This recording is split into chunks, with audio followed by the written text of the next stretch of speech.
Bueno, buenas noches, mi nombre es Julia Silvana María Chan Flores, pues obviamente soy del encuentro número 73 y hoy quiero presentar la mujer dentro de la iglesia. Bueno, primero vamos a tocar el punto de mujer creada a imagen y semejanza de Dios. Como sabemos, Adán fue el primero en ser creado, pero ¿qué pasó? Que sintió una extrema soledad que nadie podía llenar, ninguno de los animales ni seres vivientes que convivían con él. Dios se da cuenta en su inmensa sabiduría y como nos dice Génesis capítulo 2, versículo 18, no conviene que el hombre esté solo, voy a hacerle una ayuda adecuada. Adán es sometido a un sueño en el cual, pues obviamente como sabemos la historia, se le retira una costilla de la cual se crea la mujer. Adán al despertar expresa: esta sí que es hueso de mis huesos y carne de mi carne, como podemos ver en Génesis capítulo 2, versículo 23. Y es a partir de este momento donde se puede observar esa humanidad que Adán siente respecto al conocer a Eva, desde ese preciso momento. El hombre y la mujer tienen una dignidad que nunca se pierde. ¿Por qué? Porque viene inmediatamente de Dios, que es su creador, como también nos dice el Catecismo de la Iglesia Católica. Ellos dos, ambos, pueden dialogar al mismo nivel con Dios. También se nos habla que existe una feminidad y una masculinidad entre sí que son complementarias. Esto no va a ser solo desde el punto de vista físico ni psíquico, sino que también a nivel ontológico. Y es gracias a esta dualidad entre lo masculino y lo femenino que el humano se puede realizar plenamente. Y se nota. ¿Por qué? Porque ambos son hijos de Dios. Pero ¿qué sucede? También conocemos la historia. Dios les había encomendado una misión. Les dio todo un paraíso para ellos entero. También les dice: sean fecundos y multiplíquense, sometan la tierra. ¿Les había dado una misión? Sí. Pero también les había dado muchísimas cosas de regalo. Sabemos la historia y obviamente ellos cometen el primer pecado y el pecado original. Esto a través de la desobediencia a Dios.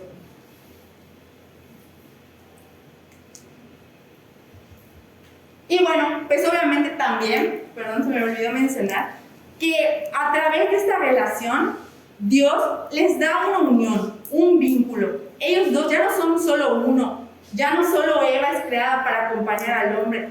En ese preciso momento se convierten en una sola carne. Y es obviamente ahí donde nace también la vocación al matrimonio, la vocación de la procreación, como ya vimos, de la unión y de ser uno mismo para el uno para el otro. Bueno, el siguiente punto que hoy quiero tocar también es la dignidad y la misión de la mujer cristiana. También ya conocemos esa cita bíblica, la hemos visto con mis compañeros, y Dios creó al ser humano a su imagen, lo creó a imagen de Dios, los creó varón y mujer, como vemos en Génesis capítulo 1, versículo 26 al 27. Pero ¿qué sucede? Nosotros sabemos en esta precisa cita bíblica que nosotros, ambos, hombre y mujer, poseemos una misma dignidad ante los ojos de Dios. ¿Por qué? Porque ambos somos hijos de Dios, ambos fuimos creados por Él. Pero también conocemos la historia. En la actualidad que hoy vivimos, el mundo nos hace un llamado especialmente a la mujer. Y Dios ya nos ha regalado un modelo fiel de feminidad tal como Él la quiso. Y ahorita hablaremos de ese modelo. Pero, por desgracia, nosotros somos herederos de una historia en la cual se han habido un montón de errores, un montón de comportamientos y condicionamientos a la mujer. Últimamente se ha sonado más estos temas, hemos escuchado un poco más, pero esta historia remonta desde hace miles de años, en los cuales el camino de la mujer no ha sido fácil. Se le ha quitado su dignidad, se le ha quitado su igualdad, ha sido olvidada, ha sido marginada y también incluso ha sido alejada de sus derechos. Se le ha quitado la libertad e incluso se le ha reducido a la esclavitud. Pues en esas imágenes podemos observar cómo muchas veces se nos calla, muchas veces no hay igualdad o equidad en varios aspectos.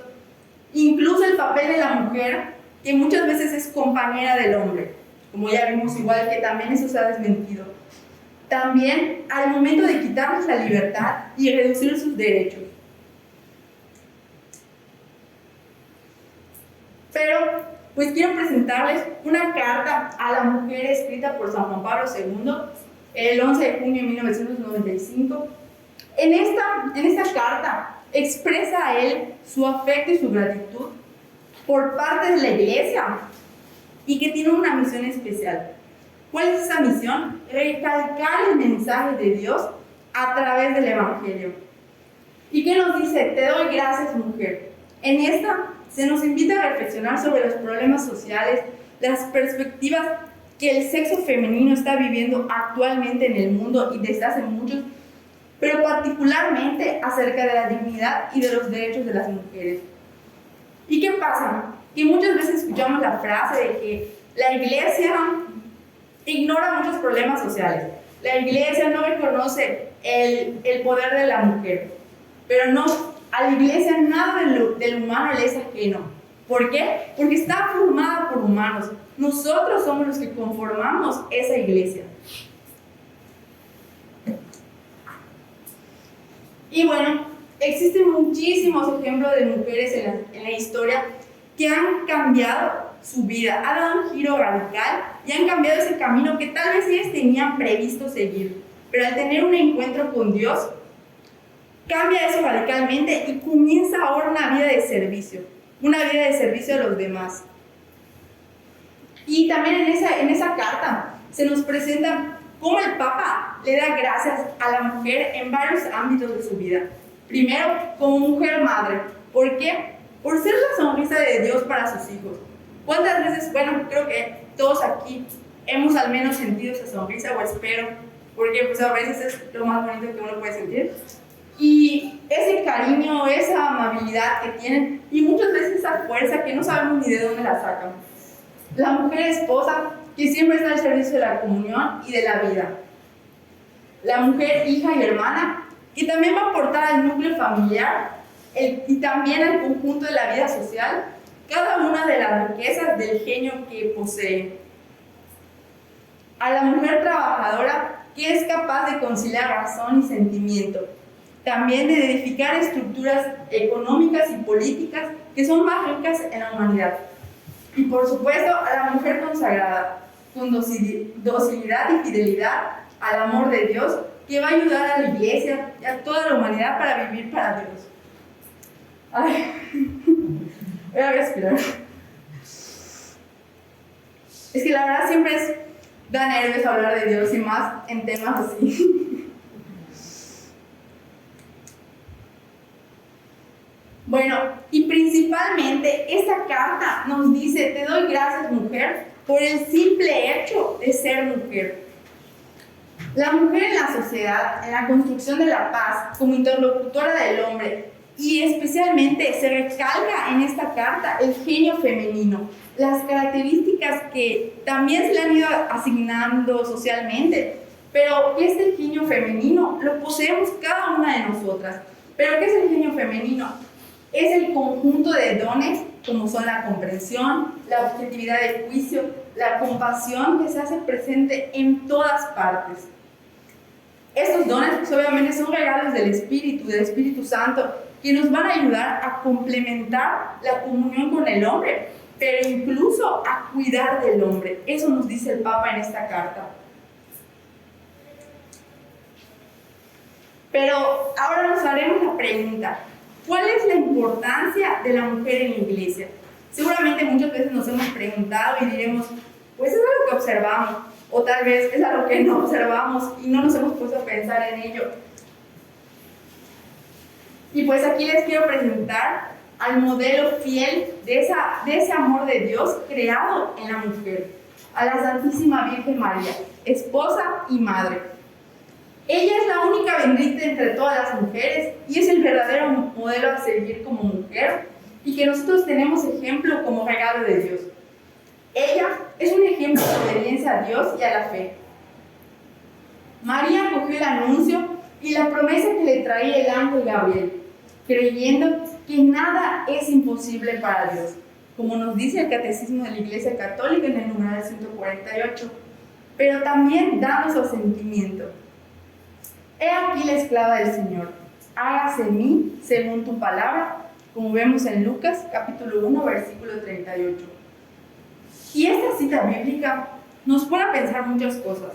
¿Por qué? Porque María tuvo la decisión. María es elegida por Dios, pero no la obliga. A María le pregunta a Dios si está dispuesta a dejar todo, si está dispuesta a aceptar esta misión.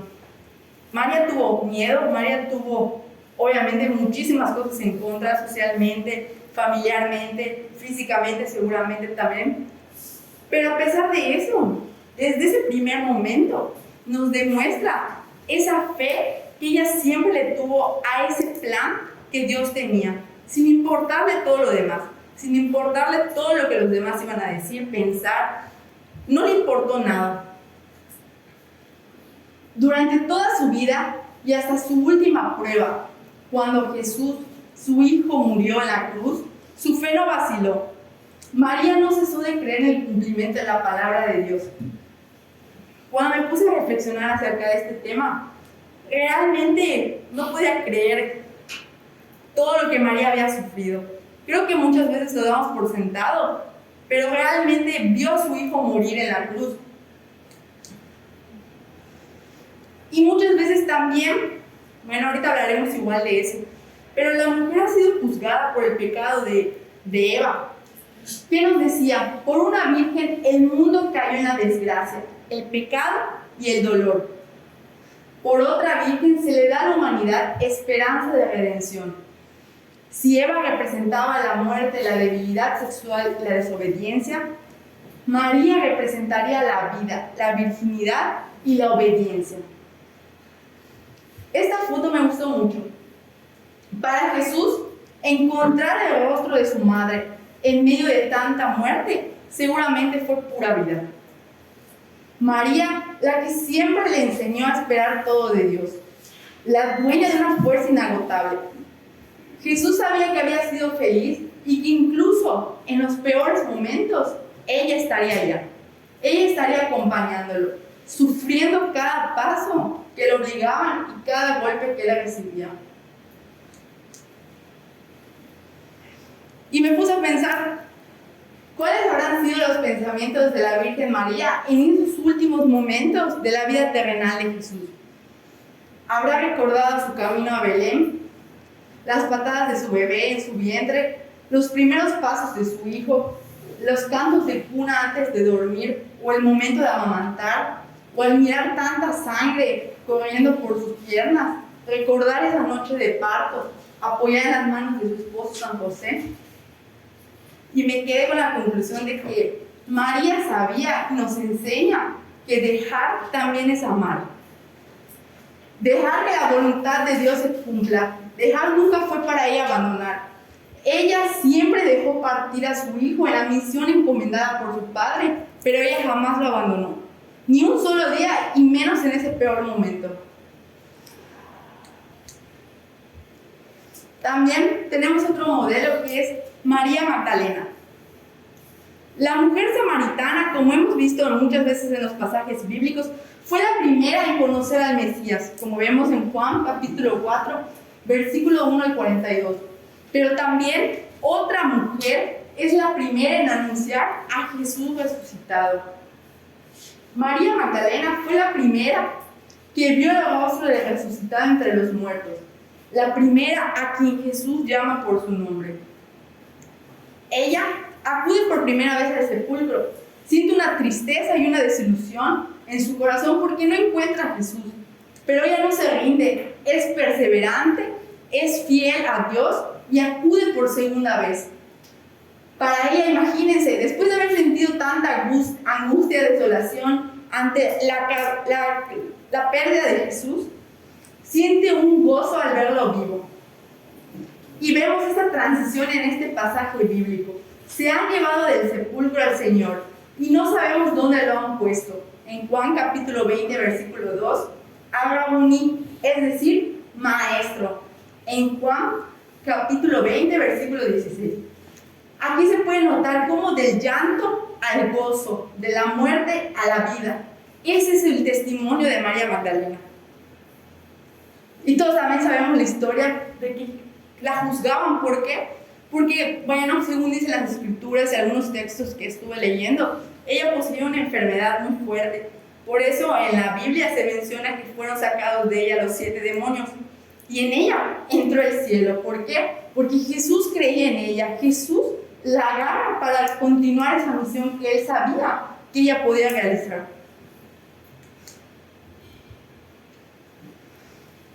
Bueno, cada una de las mujeres en la palabra de Dios, en la Biblia, va a experimentar un deseo incontrolable por seguir a Jesús. Pero ¿qué es lo que también observamos? Que el trato de Él hacia ellas es recíproco. Igual, esta cita bíblica, Lucas capítulo 23, versículo 27. Lo seguían muchos del pueblo y un buen número de mujeres que se golpeaban el pecho y se lamentaban por él. Se escuchan llantos y lamentos. Imagínense, ese camino al Calvario. No solo se escuchaban los llantos y lamentos, se escuchaban insultos y quién sabe cuántas cosas más acerca de Jesús. Pero los que más se escuchan son esos llantos y lamentos, y son de mujeres. Aparentemente eran las más débiles de la sociedad, y sobre todo entre tanta opresión que existía en ese tiempo. Pero cuánta fuerza demostraron. Jesús seguramente en ese momento volteó y miró a sus amigas.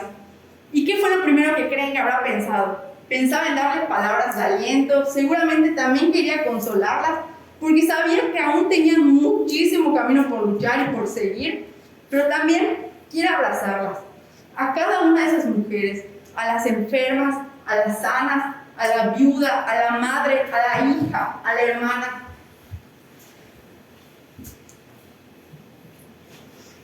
Y aquí algo que igual me gustó mucho y que quiero recalcar es que muchas veces decimos que la iglesia no ha hecho nada por las mujeres en tantos años, pero Jesús es considerado el más revolucionario de los revolucionarios. ¿Por qué?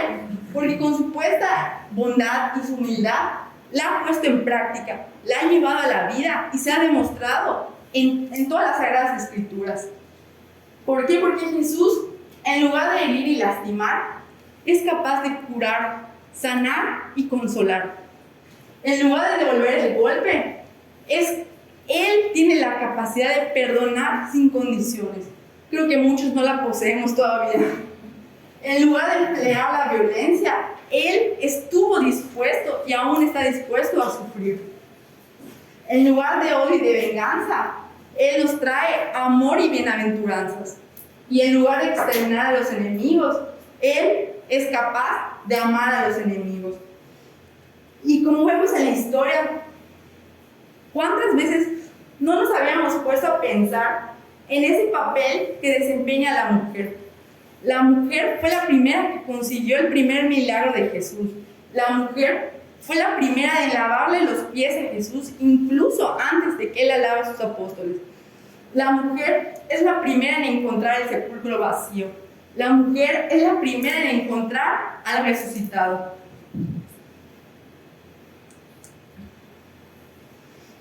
Pero también, pues estuve leyendo igual las Sagradas Escrituras y hay un gran papel de las mujeres con Jesús. Por ejemplo, Él conversa públicamente con la samaritana en Juan capítulo 4, versículo 27. También otro pasaje bíblico es el de cuando no toma en cuenta la impureza legal de la hemorroísa y la cura todavía así. Imagínense, una mujer juzgada por su enfermedad, pero Jesús deja a un lado eso, se acerca y todavía así tiene la capacidad para curarla, para sanarla, para alejarla de esa discriminación que ella sufría. Podemos igual leer el pasaje bíblico en Mateo capítulo 9, versículo 20 al 22. Deja que una pecadora se le acerque en casa de Simón el fariseo e incluso que lo toque para lavarle los pies. ¿Y qué hace Jesús? La perdona de todos sus pecados. en Lucas capítulo 7, versículo 37, 48 y 50. Perdona a la mujer adúltera y muestra que de ese modo no puede ser más severo con el pecado de la mujer que con el del hombre. En Juan capítulo 8, versículo 11. También toma distancia de la ley mosaica para afirmar igualdad de derechos y deberes tanto del hombre como la mujer en el vínculo matrimonial. En Marcos capítulo 10, versículo 11. También se hace acompañar y sostener en su ministerio itinerante por mujeres.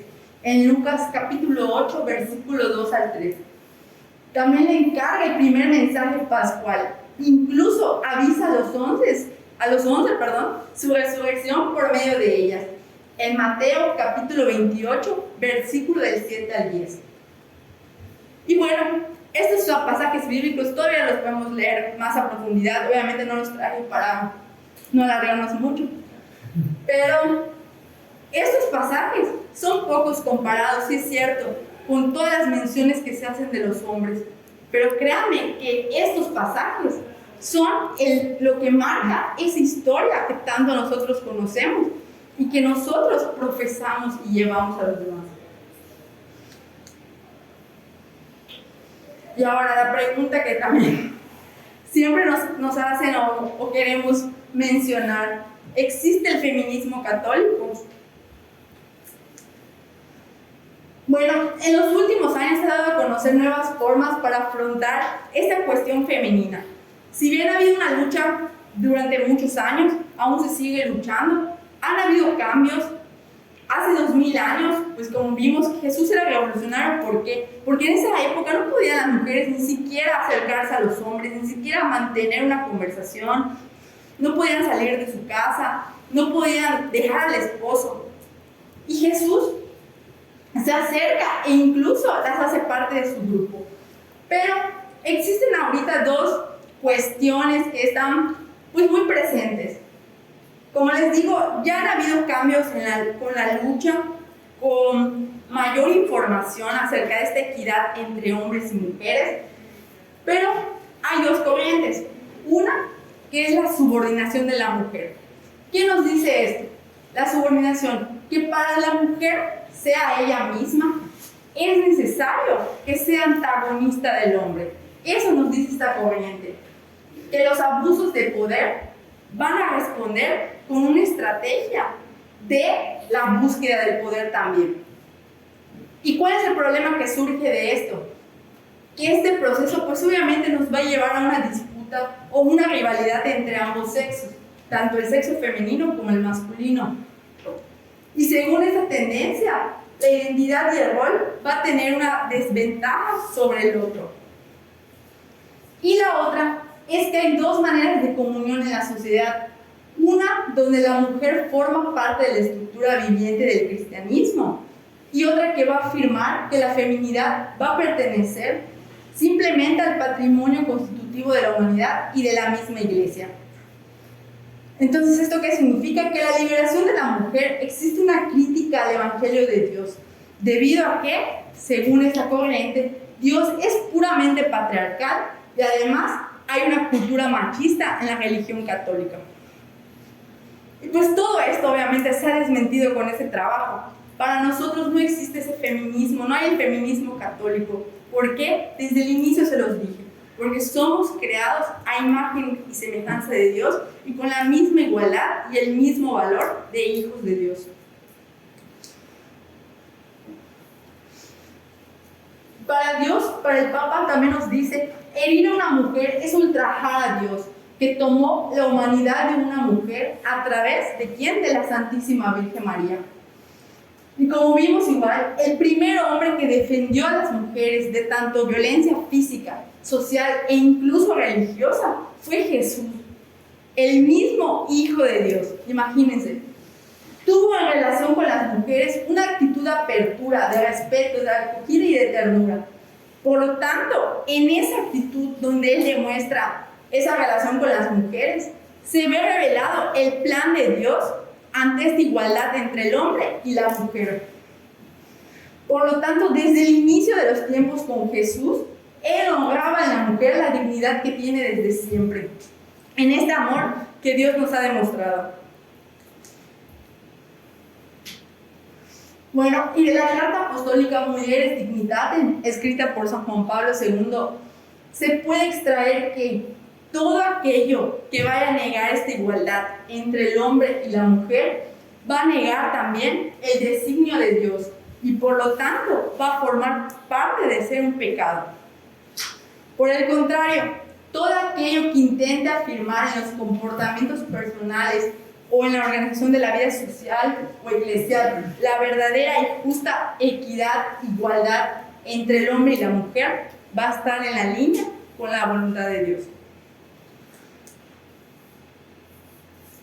Mujer, tanto te amó Dios que en tu vientre se encarnó. Gracias.